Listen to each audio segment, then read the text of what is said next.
আল্লাহ তাআলা তখন ডাক দিয়ে বলবেন, ও জান্নাতীরা, এই কোরআনের ভেতরে জান্নাতের কথা যা যা ওয়াদা করেছিলাম, বিশ্বনবী তোমাদেরকে যা যা শুনিয়েছে, উলামায়ে কেরাম জান্নাতের যে নাজ নেয়ামতের বর্ণনা যা দিয়েছে সব পাইছো তো? সব জান্নাতীরা বলবে আলহামদুলিল্লাহ, আল্লাহ সব পেয়েছে। এক জান্নাতি হাত তুলে বলবে, আল্লাহ একটা পাই নাই, একটা পাই নাই। আল্লাহ বলবেন, সেটা কি? ওই জান্নাতি বলবে, আল্লাহ সব পাইছি কিন্তু তোমারে পাই নাই,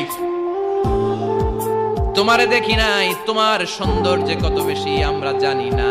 দুনিয়া সুন্দর, মানুষ সুন্দর, আসমান সুন্দর, জামিন সুন্দর, সুন্দরে সুন্দরে পাল্লা, জানি না কত সুন্দর তুমি আল্লাহ, জানি না কত সুন্দর তুমি আল্লাহ।